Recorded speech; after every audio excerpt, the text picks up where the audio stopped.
क्या आप जानते हैं कि प्याज और लहसुन को राक्षसी भोजन क्यों कहा जाता है? यह एक प्राचीन कथा है जो पुराणों की गहराइयों में छिपी हुई है। इसमें अमृत की दिव्य बूंदें, असुर का काला रक्त और हमारे प्रभु जगन्नाथ का अनंत प्रेम सब कुछ मिलकर एक ऐसा सबक देते हैं जो दिल को छू जाता है और जीवन बदल देता है। उड़ीसा की पवित्र भूमि पर पुरी से कुछ दूर नीलाचल नाम का एक छोटा सा गांव बसा था। गांव के बाहर खेतों के किनारे एक साधारण मिट्टी की कुटिया में माधव रहता था। वह एक मेहनती किसान था। दिन भर खेत जोतता, बीज बोता, फसल की देखभाल करता। शाम ढलते ही थका मांदा घर लौटता, चूल्हा जलाता, चावल दाल सब्जी बनाता और उसमें हमेशा प्याज और लहसुन डालता। गांव वाले कहते, माधव भैया, ये दोनों चीजें तो ताकत की खान है, बीमारियां दूर भगाती हैं। माधव भी यही मानता, लेकिन रात होते ही उसका मन बेचैन हो उठता। वह जगन्नाथ की छोटी सी तस्वीर के सामने बैठ जाता, हाथ जोड़कर बुदबुदाता, हे जगन्नाथ, मैं तुम्हारा नाम रोज लेता हूँ, भजन गाता हूँ, फिर मेरे मन में इतना क्रोध, इतनी उदासी क्यों? भक्ति के बावजूद शांति क्यों नहीं मिलती? एक शाम की बात है। आकाश में घने काले बादल छाए थे, तेज हवा चल रही थी, बारिश की बूंदें गिरने लगी। माधव खेत से लौट रहा था। रास्ते में पुराना पीपल का पेड़ था।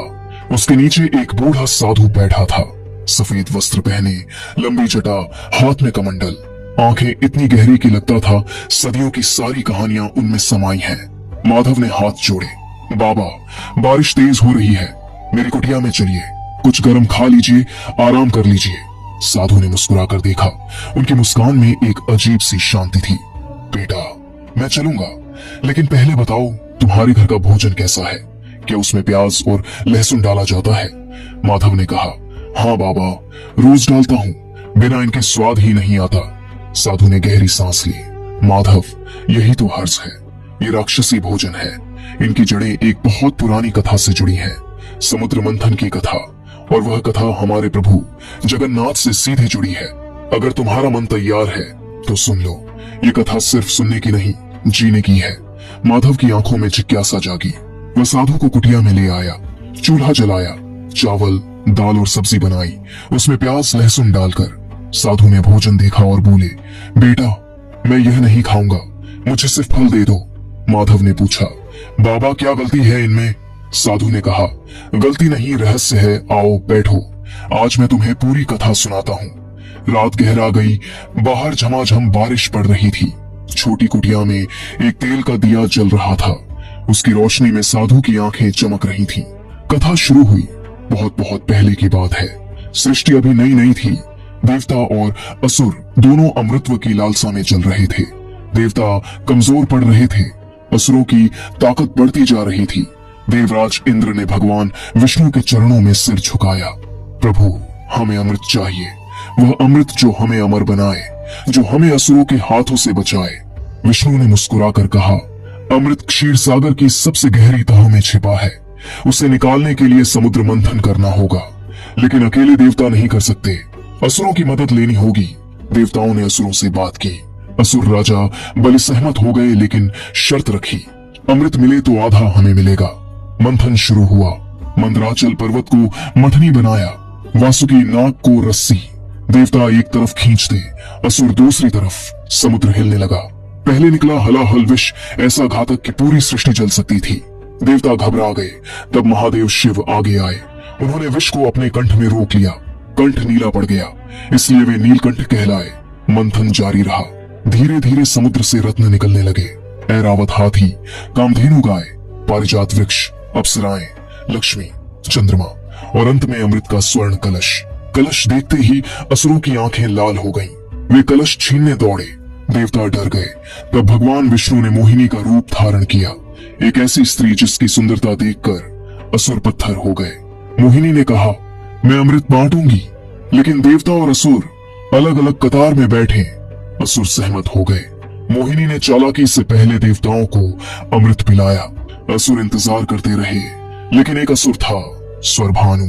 वह बहुत चालाक था।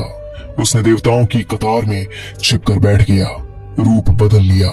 मोहिनी ने उसे भी अमृत का एक घूंट दे दिया। जैसे ही स्वरभानु ने अमृत निकला, सूर्यदेव और चंद्रदेव ने उसे पहचान लिया।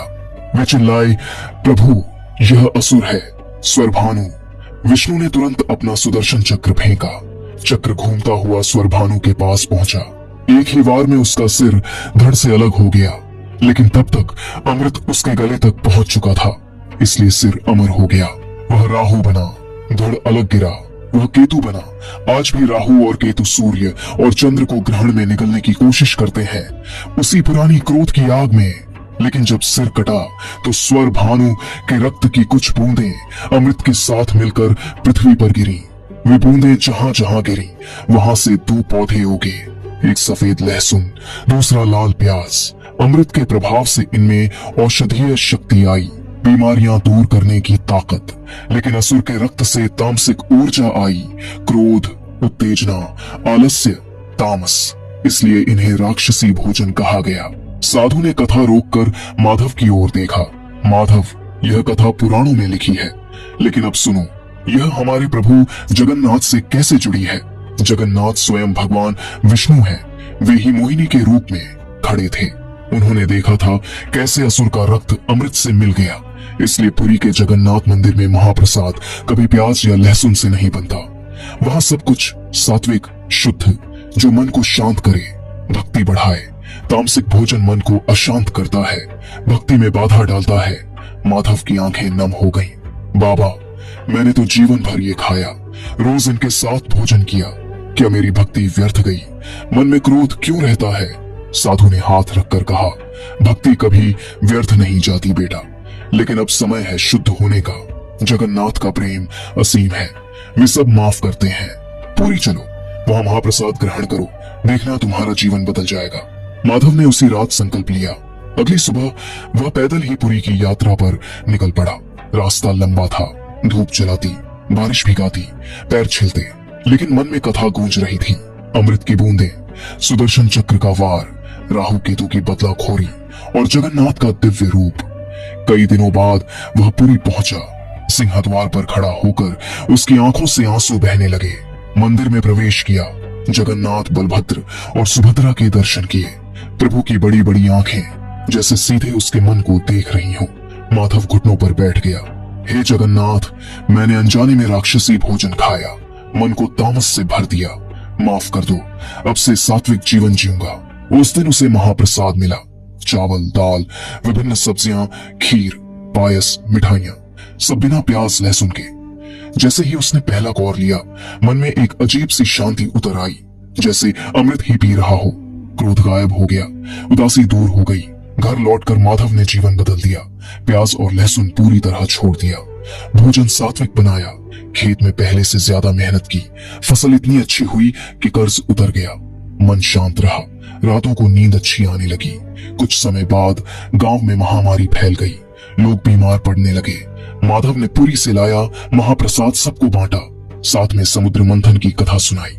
जो लोग प्रसाद खाते उनकी तबीयत सुधरने लगी। गांव वाले हैरान, वे माधव को संत मानने लगे। एक शाम साधु फिर आए, मुस्कुराकर बोले, माधव, तुमने कथा को सिर्फ सुना नहीं, जी लिया। जगन्नाथ तुमसे बहुत प्रसन्न है। माधव ने हाथ जोड़े। बाबा, अब मेरे पास सिर्फ प्रभु का प्रेम है। अकेलापन भी अब नहीं सताता। जगन्नाथ मेरे साथ है। कथा यहीं खत्म होती है, लेकिन इसका संदेश अमर है। प्याज और लहसुन शरीर को ताकत देते हैं, लेकिन आत्मा को तामस से भर देते हैं। जगन्नाथ का मंदिर हमें सिखाता है, भक्ति के लिए शुद्धता जरूरी है। शुद्ध भोजन, शुद्ध विचार, शुद्ध हृदय। जो भी यह कथा सुनता है, उसका मन स्वतः जगन्नाथ के चरणों में झुक जाता है और वह समझ जाता है प्रभु का प्रेम असीम है। बस दिल साफ चाहिए।